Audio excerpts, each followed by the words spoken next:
Saya sering didolani KUA itu. Itu rata-rata ya didikan kiai. Kompilasi hukum Islam itu banyak ya, janda cantik. Contohnya harus cantik, kalau jelek nggak mungkin terjadi kan. Ada janda cantik kebetulan suka kawin tapi takut zina. Saya ulang lagi, suka kawin tapi takut. Itu seringnya gitu Pak Rektor. Jadi dia kawin bosen, bilang ke KUA, Pak saya sekarang mau nikah sama ini. Loh, tapi kamu mau punya suami. Ya tapi kan nggak tercatat Pak. Itu KUA-nya rata-rata itu nggak berani. Meskipun nggak tercatat, karena secara fikih meskipun nggak tercatat tetap dia seorang perempuan yang bersuami, maka nggak boleh nikah sama orang lain. Jadi coba kalau nyun sewu KUA hanya ngikuti hukum formal, yang penting di catatannya nggak punya suami, ya dinikahkan saja kan. Tapi mereka nggak, karena didikan kiai nggak berani. Artinya gini, kalau hanya pro hukum catatan sipil, maka ini dinikahkan bisa karena nggak tercatat. Tapi secara hukum santri nggak bisa dong menikahkan perempuan sing dadi zaujin yang punya suami. Jadi ini barokahnya kerjasama yang baik. Jadi di masyarakat itu tertanam didikan kiai, nggak boleh nikahkan perempuan yang bersuami. Tapi di KUA ngikuti hukum formal. Dan di Indonesia itu KUA itu rata-rata konsultasinya ya sama kiai. Sehingga ya nggak berani akhirnya, meskipun aku ya udah mlebu rokok mbak gak iso. Dan itu banyak. Seorang lagi ya, makanya ini kan pesantren itu nggak boleh mati. Orang kiai-kiai kayak saya nggak jelas-jelas itu harus lebih jelas lagi. Karena ini yang on time, yang online, yang siapa saja bisa tanya. Saya itu SMS saya itu nggak punya HP WA. HP jadul itu SMS-nya tiap hari tak berapa, orang yang tanya dari Kalimantan, dari Aceh. Gus di kampung saya ada masjid 2 itu yang Samana, ada yang dari orang perkotaan. Gus di perumahan baru ada masjid, yang Jumatan baru orang 12, sah enggak? Ya langsung saya jawab, sah. Dalilnya ini. Ya sudah. Nah, tapi kata Imam Syafi'i gini, harus orang 40, itu madzhab Syafi'i, dalam madzhab yang lain gini-gini. Itu kalau tanya rektor itu kan ribet. Masuk ajudan dulu, asisten dulu, panjang.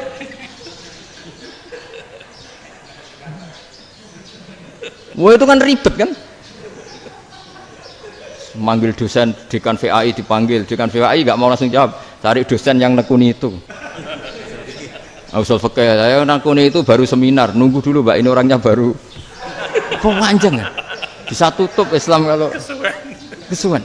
Coba kalau tanya kiai kan nggak ketemu di jalan. Dulu Mbah Zubair kata Mbah Mun, saya termasuk santri yang diapresiasi Mbah Mun. Dhisik Mbah Zubair yang ngono, anak nong takok pesuan gak oleh, gak takok ning kene. Saya biasa ditanya orang ngadeg-adegan. Ya alhamdulillah ilmunya cukup, kalau gak cukup ya kok sik. Jadi sebetulnya orang sopan itu ya agak-agak ada yang ditutupi sebetulnya. Mboten prayogi teng dalan nginjang mawon matur. Sebetulnya ya sebenarnya memang ilmunya agak cukup gitu. Tapi itu sebenarnya secara fikih itu haram, menunda itu haram. Ya haram tuh, coba bayangkan ya, kalau tanyanya sekarang, Gus saya ini sudah keluar darah 1 bulan penuh, padahal normalnya hanya 6 hari. Saya nanti sholat enggak? Kalau nginjang mawon dugi kula, berarti kan hari ini belum ada keputusan. Sholat apa enggak kan? Tapi karena modus tadi, boten prayogi nggih ngendikan ngoten teng dalan nginjang tengen kula. Itu kemungkinannya 2, sopan atau goblok, itu saja.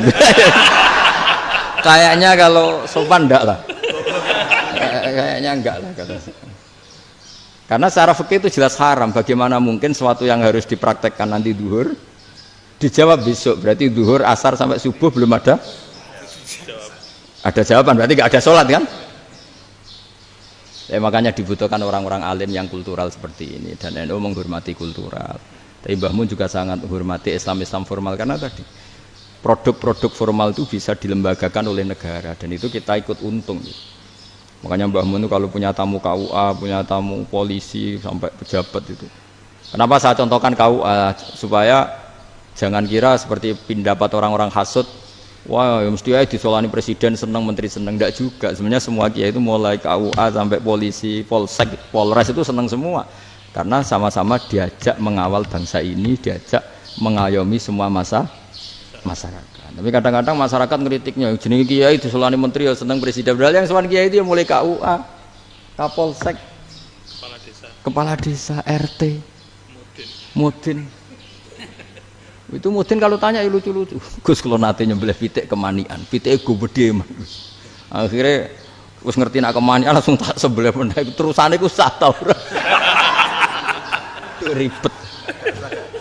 Ya tak jawab, lah pitike pasti ku jek urip to ora. Terus urip Gus. Wis sah cara madzhab Malik jek urip. Karena itu ada perdebatan antara madzhab Malik dan madzhab Syafi'i. Nah, cara Imam Syafi'i itu agak ketat. Hewan yang punya kehidupan sudah muttoribah, misalnya ayam jago, contohnya harus jago, karena kalau ayam kecil diikhlaskan haram. Jadi yang cilik wae kan gitu. Fikih itu ya fikihnya orang Indonesia